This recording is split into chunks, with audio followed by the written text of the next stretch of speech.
Meus irmãos, a paz do Senhor. Eu sou o irmão Tiago, professor e presbítero da Assembleia de Deus da Lapa. Estou aqui, meus irmãos, para fazer uma breve exposição da lição de número 7, cujo título é A Bíblia Transforma as Pessoas. O texto áureo diz assim: Porque a palavra de Deus é viva e eficaz, mais penetrante do que qualquer espada de dois gumes, e penetra até a divisão da alma e do espírito, das juntas e medulas, e é apta para discernir os pensamentos e intenções do coração. A verdade prática diz o seguinte: a palavra de Deus é viva e anula os conselhos das trevas e nos torna humildes diante de Deus. Irmãos, nós vamos estudar uma lição que tem como leitura bíblica o texto aos Hebreus, capítulo 4, verso 11 a 13, e o texto de 2 Coríntios, capítulo 10, verso 4 a 6. Eu não vou ler agora essa leitura bíblica, porque nós vamos ler durante a explicação. E a nossa lição, comumente, é dividida em três partes. Na primeira parte, a ideia é trabalhar a doutrina da Escritura, a palavra de Deus, no sentido dela ser viva, eficaz e penetrante. A segunda parte, a ideia é trabalhar a Bíblia anular os conselhos do mundo, já não é mais tanto a doutrina da Escritura, mas é uma aplicação apologética da doutrina da Escritura, mostrando que a sabedoria de Deus é mais sábia que a sabedoria dos homens. E na terceira parte, irmãos, que já é um resultado final dos dois primeiros tópicos, mostrar que a palavra de Deus produz humildade, produz caridade. A palavra de Deus, ela transforma o homem e a mulher e os torna humildes. E, meus irmãos, vamos lá então. Falando aqui, irmãos, da nossa lição, nós vamos fazer uma abordagem que é a seguinte. Em primeiro lugar, nós precisamos estabelecer, irmãos, algumas propostas didáticas e pedagógicas, né? Tendo em mente que nós estamos dando aula para adultos, nós temos que partir do seguinte princípio, irmãos. O autor da lição, ele vai dizer lá no subsídio didático, irmãos, que é muito importante trazer exemplos. E é muito importante, irmãos, levar os alunos à própria aprendizagem, né? O autor Lawrence Richards, ele vai dizer lá no seu comentário bíblico do professor, que é muito importante que nós usemos uma espécie de maiêutica. O que é isso, irmãos? Levar a pessoa à conclusão através das próprias ideias e plantando as ideias, plantando as reflexões e assim não dar a conclusão para uma pessoa, mas deixar que ela seja guiada até a conclusão. No nosso caso, irmão, seria o quê? É trabalhar com as reflexões dentro da palavra de Deus e da nossa vida cristã para levar os nossos alunos, os nossos irmãos, a conclusões doutrinariamente corretas, teologicamente corretas e que visam a piedade, irmãos. Além dessa sugestão de método, irmãos, é muito importante que, principalmente no tópico 3, que nós usemos alguns exemplos, dando exemplos de cristãos piedosos que tiveram a sua vida transformada, irmãos. Nós podemos dar exemplos de três categorias. Primeiro e mais importante, exemplos bíblicos, são os mais importantes, e a lição usa o exemplo de Jesus, nós podemos usar o exemplo de Paulo, nós podemos usar N exemplos na Bíblia, ok? Segunda categoria, usar exemplos históricos, exemplos de grandes cristãos, de pessoas que tiveram vidas edificantes, das quais eu lendo a lição, irmãos, eu me lembrei deste livro, Heróis da Fé, que é uma recomendação que praticamente todos os irmãos possuem, e eu me lembrei, irmãos, do exemplo deste homem chamado Christmas Evans, o John Bunyan de Gales. Por que eu me lembrei do exemplo dele, irmãos? Porque ele é um exemplo da palavra viva atuando. Porque ele é um grande pregador, só que em dado momento ele se afasta de Deus, mas a palavra de Deus permanece atuando no coração dele, atuando de forma irresistível. De modo que, em dado momento, ele não suporta aquele peso, aquele poder, aquela potência da palavra e se entrega a Deus novamente. O Christmas Evans, irmãos, é um exemplo da história da igreja, muito importante, eu acho que muito emblemático também, meus irmãos. E ele cita aqui o que aconteceu quando ele retornou a Cristo, é muito edificante. Então a palavra tem este poder, irmãos, de transformar. E em terceiro lugar, podemos usar exemplos do nosso próprio cotidiano, da nossa própria vida, do que Deus fez, daquilo que Deus fez no nosso próprio coração e no coração dos nossos alunos, ok? Nós vamos começar com a seguinte abordagem, irmãos. Passando essa questão didática, que é muito importante que os exemplos não tomem todo o tempo da aula, que sejam localizados, mas eles têm um papel importante na didática e na aprendizagem, nós vamos fazer uma análise textual. Dentro dessa análise textual, nós conseguiremos enxergar os pontos mais importantes da nossa lição, porque essa aula não tem por objetivo esgotar o assunto, mas trazer alguns pontos específicos de maneira mais minuciosa. E aqui o autor divide a lição em dois textos, de Hebreus e Coríntios. Vamos começar então com o texto de Hebreus. Eu li para vocês a versão Almeida Revista e Corrigida, que é a versão que nós usamos, porque a palavra de Deus é viva e eficaz, mais penetrante do que qualquer espada de dois gumes, penetra até a divisão da alma e do espírito, das juntas e medulas, e é apta para discernir os pensamentos e intenções do coração. A NVT diz assim: porque a palavra de Deus é viva e poderosa, é mais cortante que qualquer espada de dois gumes, penetrando até a alma e o espírito, entre a junta e a medula, trazendo-a à luz até os pensamentos e desejos mais íntimos. A Bíblia de Jerusalém diz assim, irmãos: pois a palavra de Deus é viva, eficaz e mais penetrante do que qualquer espada de dois gumes. Penetra até dividir a alma e o espírito, juntas e medulas, ela julga as disposições e intenções do coração. Texto original. Uma tradução literal do texto original grego, irmãos, que vai nos dar ainda um entendimento um pouco melhor ainda. Que diz assim: viva é, pois, a palavra de Deus, e poderosa e mais afiada do que toda a espada de dois gumes, penetrando a palavra até a divisão da alma e espírito, de juntas e também de medulas, e julgadora de pensamentos e propósitos do coração. Julgadora, que é traduzido na corrigida como apta para discernir, e na NVT como que traz a luz, julgadora vem do grego críticos, que é o que, irmãos? Tem um sentido não só de visualizar, não só de penetrar e verificar, mas tem o sentido de estabelecer um julgamento, de estabelecer uma crítica, uma avaliação dos pensamentos e intenções do coração. Então esse texto no original é muito importante, porque ele mostra que é uma sondagem ativa e não passiva. Por isso ela é viva e eficaz, porque quando ela penetra de maneira viva, ativa e sonda, ela é eficaz em promover a mudança, em promover a transformação. E é isso que alguns autores vão dizer, meus irmãos. Vamos lá. Para a gente entender o contexto, irmãos, nós precisamos seguir aquela regra básica da hermenêutica, que é o quê? Contexto, contexto, contexto. Então, para a gente entender esse texto de Hebreus 12, nós precisamos entender o contexto. O Lawrence Richards, irmãos, que é o autor, entre outros, deste livro aqui, que é muito bom e eu recomendo, que é o Comentário Bíblico do Professor, ele vai dizer assim, que para nós explicarmos corretamente, para nós expormos corretamente esse texto de Hebreus 4, do 11 ao 13, ou mais especificamente 4, 12, nós precisamos entender o contexto de Hebreus 3 e 4. Principalmente Hebreus 3, 7 a 4, 13. Porque sem isso nós não entendemos corretamente a afirmação que o autor faz em Hebreus 4 e 12. E aí, meus irmãos, para entendermos, nós temos que saber o seguinte. Hebreus capítulo 3, o autor começa falando da superioridade de Cristo em relação a Moisés.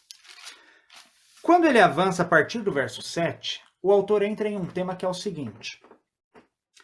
O povo de Israel foi liberto do Egito. E uma vez liberto do Egito, é sabido por todos que aquele povo que foi liberto morreu no deserto. A primeira geração não entrou na terra prometida, com a exceção de Josué e Caleb. Qual é o motivo deles não terem entrado? O motivo deles não terem entrado foram dois, de acordo com o autor aos Hebreus. Um, a sua desobediência, e unido a isso, a sua incredulidade. Então o povo não entrou na terra pela desobediência e incredulidade. E aí, meus irmãos, as linhas gerais do capítulo 3 e 4 são as seguintes. O povo era um povo idólatra, era um povo desobediente, incrédulo, porque ele trouxe do Egito a sua incredulidade, ele trouxe do Egito a sua filosofia pagã, ele trouxe do Egito os seus falsos deuses. O professor Wilson Port vai dizer assim nas aulas dele lá do seminário Charles Spurgeon, que nas aulas de História de Israel, que o povo de Israel foi imerso de maneira violenta na cultura egípcia. E até o cativeiro babilônico ele vai ter dificuldade para se livrar dessa idolatria. E aí, meus irmãos, quais são as orientações do autor aos Hebreus?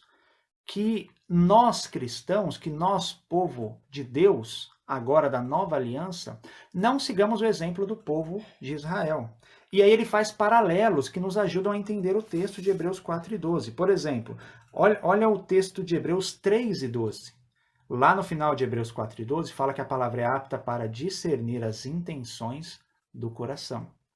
Apta para julgar, esquadrinhar, apta para avaliar as disposições do coração.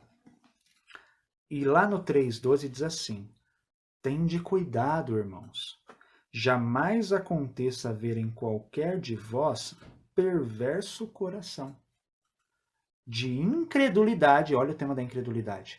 O que ele está dizendo? Não sejam incrédulos como o povo no deserto, de incredulidade que vos afaste do Deus vivo. E aqui, irmãos, Deus vivo está relacionado com palavra viva. E aqui, a perverso coração está relacionado com a capacidade da palavra de discernir os pensamentos e intenções do coração. Então, irmãos, o capítulo 4 está em um contexto imediato do capítulo 3 e intimamente ligado, porque é o mesmo argumento. E aí, irmãos, nós vemos no verso 15: hoje, se ouvirdes a sua voz, não endureçais o vosso coração, como foi na provocação, como foi na época lá da libertação do povo, meus irmãos. E aí, meus irmãos, nós temos então esse contexto de incredulidade do povo de Israel, de desobediência que nós não devemos seguir. Por que nós não devemos seguir, irmãos? Porque a narrativa bíblica nos mostra e nos ensina que Deus e a sua palavra, o seu logos de sabedoria, é apto para esquadrinhar-nos, para nos sondar, para nos avaliar até as profundezas mais profundas, até as profundezas do nosso coração, da nossa alma, da nossa carne, do nosso espírito, da nossa mente.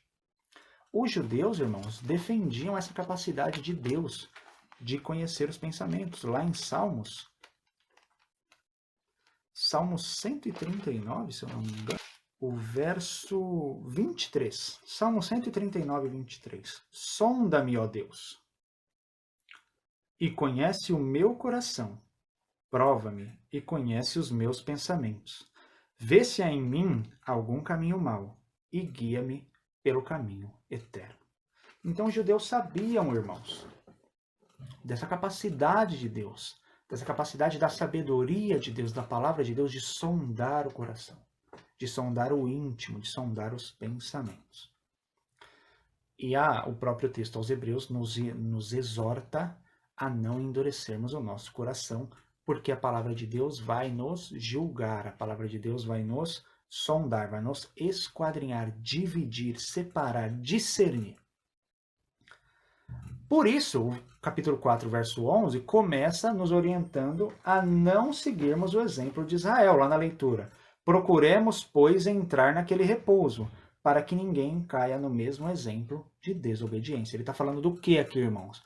Do exemplo de desobediência do capítulo 3, dos israelitas que não entraram no repouso ou permaneceram no repouso temporário, que foi a terra de Canaã, que não era o repouso eterno. E aí, nós temos, irmãos, a aplicação mais específica dos tópicos, que é a seguinte. Tópico 1. A palavra de Deus é viva e eficaz, e mais penetrante do que qualquer espada de dois gumes. Tem um comentarista excelente, irmãos, excepcional, que é o Matthew Henry. deste comentário aqui, irmãos, comentário bíblico Matthew Henry, que ele vai dizer o seguinte, irmãos, tratando da palavra de Deus. Ele vai afirmar primeiro, irmãos, que nós precisamos entender a palavra viva, lá de Hebreus 4:12, à luz de outro texto que é João 1:1. No princípio era o Verbo, e o Verbo estava com Deus, e o Verbo era Deus. Quando o texto aos Hebreus fala dessa palavra de Deus, irmãos, ele está se referindo a quê? Não ao texto escrito propriamente dito. Não está se referindo a uma folha de papel com palavras impressas. Porque a palavra de Deus fechada, irmãos, ela é como qualquer outro livro, já diz a sabedoria popular. Mas ela aberta, quando lida, vivificada pelo Espírito, ela te dá a vida eterna. Então, irmãos, o autor aos Hebreus está se referindo, é uma referência a João, irmãos, ao conceito de João 1:1, que é o quê? O Logos, o Cristo, a palavra viva de Deus. A palavra eterna de Deus, aquela palavra proferida por Deus, que sai da boca de Deus, que sai da boca de Cristo. E aí nós temos textos referenciais, irmãos. Por quê? Porque lá no final do verso 12 vai falar que ela é apta para discernir os pensamentos e intenções do coração. E nós vemos Cristo fazendo isso. Lá no texto de Mateus, capítulo 9, Mateus 9:4, irmãos, nós temos assim, vou ler o 3. Jesus curou lá o paralítico em Cafarnaum, e Jesus curou dizendo assim, perdoados são os teus pecados. Os escribas não gostaram dessa afirmação, porque acharam que era uma blasfêmia, mas ninguém disse nada para Jesus. Verso 3. Alguns escribas diziam entre si, não para Cristo, eles diziam entre si, ele blasfema. Verso 4. Jesus, porém, conhecendo o pensamento deles, disse: por que pensais mal nos vossos corações? Olha só, a palavra não é apta para discernir os pensamentos e intenções do coração, irmãos? Olha o que Jesus faz. Jesus percebe, Jesus discerne aquele pensamento errado, aquele pensamento pecaminoso.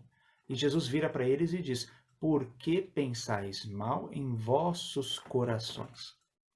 Jesus não está, ele não escutou eles falando, eles não disseram a Jesus, mas Jesus discerniu os pensamentos e intenções do coração deles. Então a palavra de Deus que é viva e eficaz, irmãos, é a palavra, o Logos de Deus. A palavra de Deus, o Cristo, a sabedoria eterna de Deus, aquela característica, aquele atributo de Cristo que o faz ser o Logos de Deus, a sabedoria de Deus. A palavra do Gênesis 1:1, e disse Deus, haja luz e houve luz. Aquela palavra poderosa que quando Deus profere, algo acontece, algo é transformado. No nosso caso, quando a palavra de Deus penetra no coração do homem, pela influência, pelo poder do Espírito Santo, o coração do homem é transformado. E aí o Matthew Henry vai dizer assim, irmãos, sobre a palavra viva. A palavra é viva. Ela é muito vívida e ativa. Em todos os seus esforços em capturar a consciência do pecador, em cortá-lo até a sua essência, em confortá-lo e cuidar dos ferimentos de sua alma. Ela é viva, ela é comparada à luz, e não há nada mais vivo e veloz do que a luz. Ela não é somente viva, mas vivificante. É uma luz vital. É uma palavra viva. É uma luz, uma palavra que concede a vida, que dá a vida, que penetra até o profundo do coração, da alma do homem. Ela é eficaz, diz o Matthew Henry, quando Deus a faz agir pelo seu Espírito. Ela convence poderosamente. Lembra da leitura da NVT, irmãos? A NVT vai dizer assim, a palavra de Deus é viva e poderosa. E olha o que o Matthew Henry diz. Ela convence poderosamente, confronta poderosamente, conforta poderosamente, converte poderosamente. Ela é tão forte que derruba as fortalezas. E o Matthew Henry vai citar a mesma referência do autor da lição, 2 Coríntios 10. Mais penetrante que qualquer espada de 2 gumes. Ela corta nos 2 sentidos. Ela é a espada do Espírito, Efésios 6:17. É a espada de 2 gumes que sai da boca de Cristo. E aí nós vamos à referência de Apocalipse 1,16. A palavra de Deus é a espada de dois gumes. Que espada é essa? É essa espada aqui, irmãos. João descrevendo o Cristo glorioso, quando chega no seu rosto, na sua boca, ele vai dizer o seguinte, verso 16. Tinha na sua mão 7 estrelas e da sua boca saía uma espada afiada de 2 gumes. Que espada afiada é essa, irmãos, que sai da boca de Cristo? O Logos, a sabedoria, a palavra de Deus viva, que reverbera eternamente, que penetra em qualquer barreira, que entra, divide, separa o homem em todas as suas partes, esquadrinhando o seu coração, a sua alma, o seu espírito. E aí, meus irmãos, quando a gente parte para a aplicação prática disso, nós temos o seguinte, meus irmãos. Os hebreus que morreram no deserto não entraram na terra prometida porque foram reprovados. Reprovados por quem? Pelo princípio, pela vara de medir, pelo parâmetro da palavra de Deus. Eles não foram aprovados pela ética de Deus, pelos princípios de Deus expostos na sua palavra. E o autor vai nos dizer que nós não devemos fazer o mesmo, meus irmãos. E além dela ser viva e eficaz, ela também, irmãos, é como essa espada penetrante, meus irmãos. E aí, meus irmãos, o Craig Keener vai dizer assim. Craig Keener, irmãos, é um comentarista pentecostal, autor deste livro aqui, ó, que eu recomendo muito, Comentário Histórico-Cultural da Bíblia. E sobre a palavra de Deus, e sobre esse texto, ele vai dizer assim, a mensagem aqui, em Hebreus 4:12, não é uma análise da natureza humana. Não é analisar, irmãos, se é dicotomia ou tricotomia, irmãos. Muitas pessoas levam esse texto para esse lado, para essa discussão. E não é essa discussão que o autor aos Hebreus está fazendo aqui, irmãos. A gente precisa ter clareza teológica desse texto. O autor aos Hebreus não está fazendo uma discussão entre dicotomia e tricotomia. Ah, se tem alma e espírito, tem corpo, então são 3. Não, nós não podemos usar esse texto para afirmar isso, porque esse não é o objetivo do autor aos Hebreus. Mas o fato de que a palavra de Deus sonda o coração de modo minucioso e é como uma espada afiada que divide até mesmo o que é praticamente indivisível. Então, irmãos, qual é a discussão deste texto na Epístola aos Hebreus? Que a palavra de Deus é tão poderosa, é tão precisa, é tão profunda, ela penetra até os recônditos tão profundos do nosso ser, que ela divide o que é indivisível. Os irmãos que estudaram teologia, em algum momento já ouviram falar, né, da discussão da tricotomia e dicotomia, que não dá para separar alma e espírito. Né? E o que o autor aos Hebreus está dizendo? Está partindo de uma premissa parecida. Só que ele não está focalizando a alma e o espírito, ele está focalizando o poder da palavra, que ela é tão potente, tão precisa, que ela entra e divide até alma e espírito. E aí o Craig Keener vai dizer, irmãos, esse autor é fenomenal, que ele vai fazer uma aplicação prática que é a seguinte. Dado que o nosso coração é pecaminoso demais, que nós estamos caídos com a queda no pecado, a palavra de Deus é a única capaz de penetrar no nosso ser e separar da nossa alma o pecado, separar do nosso espírito o pecado. Ela é a única capaz de separar das nossas entranhas, das nossas juntas e medulas, da nossa carne, separar dela o pecado. O pecado está tão profundamente arraigado em nós que ele seria inseparável da nossa alma, das nossas juntas, das nossas medulas, do nosso corpo, do nosso espírito. A única coisa capaz de separá-lo é a palavra de Deus. E aí, para terminar, irmãos, essa parte da palavra de Deus viva e eficaz, que é muito importante, o comentário bíblico Beacon vai dizer o seguinte, esse poder cortante da palavra de Deus, penetrante, divide juntas e medulas. Uma sugestão figurada, ok, meus irmãos? Não é uma divisão literal de juntas e medulas, irmãos. Ele está mostrando o quanto essa palavra é precisa, profunda.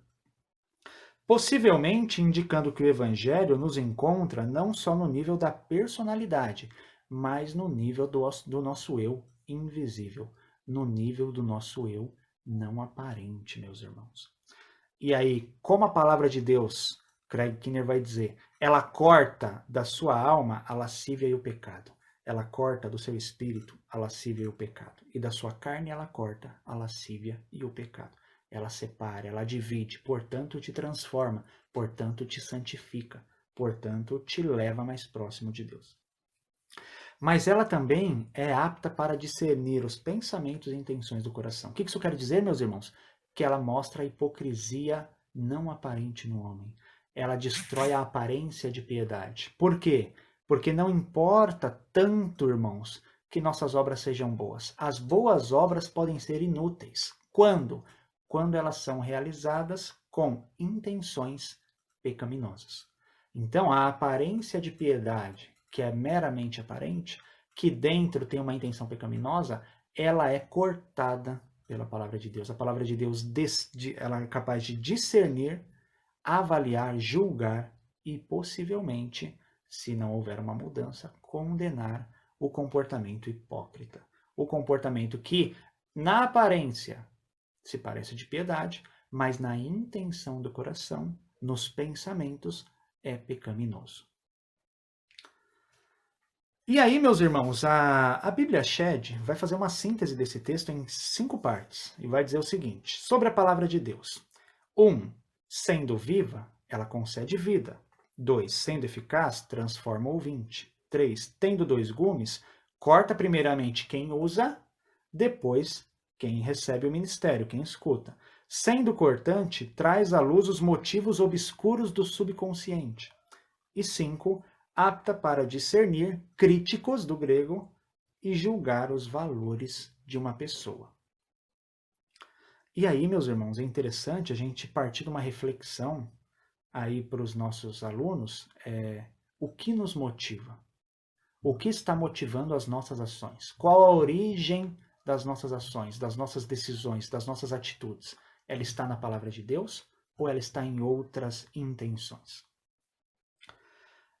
E aí chegamos então no texto de 2 Coríntios 10, que vai dizer assim, que as nossas armas são poderosas em Deus para a destruição de fortalezas, destruindo conselhos e toda altivez que se levanta contra o conhecimento de Deus. Levando cativo todo entendimento à obediência de Cristo, estando prontos para vingar toda desobediência quando for cumprida a vossa obediência. E aí, irmãos, do contexto de Corinto é o seguinte, a autoridade espiritual de Paulo. Autoridade espiritual, que é capaz de julgar os falsos mestres, que é capaz de apontar, irmãos. E aí, meus irmãos, a temática geral é a seguinte, e nós temos que ler 2 Coríntios 10 à luz, irmãos, de 1 Coríntios 1, que vai dizer que a palavra de Deus é superior à sabedoria do mundo, que o evangelho é loucura para os que perecem, mas para nós é o poder de Deus. Eu vou ler um trecho com vocês, meus irmãos. Então, irmãos, essa questão da sabedoria de Deus, ela é apta por quê? Porque ela deve ter uma utilidade apologética. Paulo vai dizer em 1 Coríntios 1, ele vai citar que, pois está escrito, 1,19, destruirei a sabedoria dos sábios, aniquilarei a inteligência dos instruídos. Visto como, na sabedoria de Deus, o mundo não o conheceu por sua própria sabedoria, aprove a Deus salvar os que creem pela loucura da pregação. Mas nós, os que foram chamados, tanto os judeus como os gregos, verso 24, pregamos a Cristo, poder de Deus e sabedoria de Deus. E o verso 25, porque a loucura de Deus é mais sábia do que os homens, e a fraqueza de Deus é mais forte do que os homens. Então ele visa nos mostrar, irmãos, que Paulo enxerga todo esse contexto, esse embate de conhecimento, de sabedoria, como uma guerra, uma batalha, irmãos. E é uma batalha espiritual, porque ele fala que nossas armas são poderosas em Deus. Poderosas quando estão debaixo do domínio de Deus, da influência do Espírito. E essa batalha espiritual gera uma batalha real, que é o que, irmãos? O confronto entre a fé cristã e as falsas doutrinas de um lado, e as vãs filosofias ou as falsas filosofias de outro lado, meus irmãos. Uma guerra contra a doutrina falsa e uma guerra contra a filosofia anticristã ou a filosofia anti-Deus. E aí, meus irmãos, a gente tem que entender uma coisa. Nessas duas frentes, irmãos, tanto na frente de batalha contra as falsas doutrinas, os falsos irmãos, as falsas ideias, quanto na frente de batalha contra o falso conhecimento, o conhecimento maligno, anti-Deus, o conhecimento, as ideologias anticristãs, nós precisamos estar aptos para dar razão da nossa esperança. 1 Pedro 3,15. E nós estamos aptos, ficamos aptos, santificando a Cristo no nosso coração, é o que diz o texto.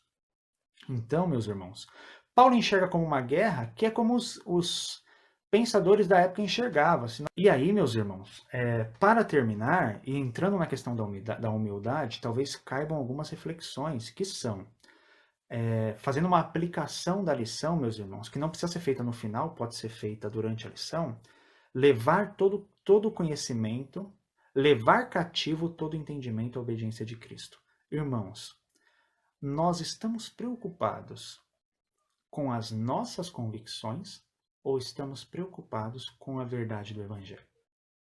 O que é nossa prioridade? Defender as nossas ideias ou o conteúdo bíblico, a verdade, a doutrina bíblica?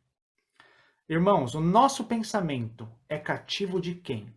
Das nossas próprias ideologias ou da palavra de Deus, da sabedoria de Cristo? O nosso pensamento e as nossas ações, irmãos, a nossa maneira de ver o mundo, de se relacionar com o mundo, ela é pautada pela obediência de Cristo e pela promoção do Evangelho, ou ela é pautada pelas nossas próprias ideias antropocêntricas? E por fim, meus irmãos, o que nos move? O que nos move? A ética do reino, o interesse da propagação do Evangelho, da ampliação do reino de Deus, ou o que nos move são nossas próprias filosofias e convicções. As nossas convicções certamente serão mentirosas e as verdades do Evangelho serão sempre verdadeiras. Ok, meus irmãos? Então, é interessante nós aplicarmos essas reflexões. E aí, meus irmãos, essa guerra espiritual talvez seja uma guerra não só entre nós, igreja, e o mundo, não só entre nós, filhos de Deus, e os falsos profetas, mas talvez seja uma guerra também entre nós, o nosso coração orgulhoso e não humilde, e a palavra de Deus que vem esmiuçar, vem adentrar, vem sondar esse nosso coração muitas vezes reprovado e que precisa de uma mudança, precisa de uma transformação de acordo com essa palavra. Amém, meus irmãos? Só para terminar algumas indicações, meus irmãos, eu recomendo fortemente, irmãos, para os irmãos prepararem essa aula. Eu não vou recomendar um monte de coisa, tá, irmãos? Mas, assim, os principais, irmãos. Eu acho que o principal material é esse aqui, irmãos. O que dá mais subsídio entre todos é o comentário Matthew Henry, tá? Da CPAD. Um comentário detalhado das Escrituras.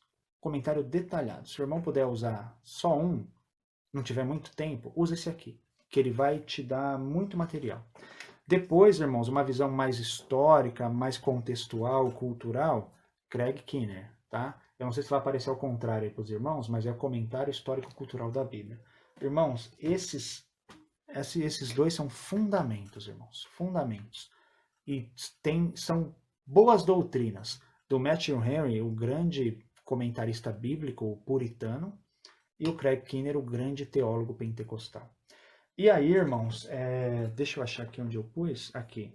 Na questão apologética, irmãos, do nosso combate com os outros, as filosofias vãs e as falsas doutrinas, irmãos, eu acho assim que... esse aqui, irmãos. A Mente Cristã num Mundo Sem Deus, de James Emery White. É um livro assim, irmãos, que é um livro pequeno, que você lê em um dia, mas é um livro que nos transforma, que nos ensina, que é um livro que realmente é um autor temente a Deus, irmãos, e que nos ajuda a combater este combate do Evangelho para com o mundo e para com nós mesmos. Meus irmãos, Deus abençoe. Eu agradeço muito a oportunidade de ser ouvido e peço que Deus abençoe a aula de cada um grandemente. Muito obrigado. Fiquem com Deus.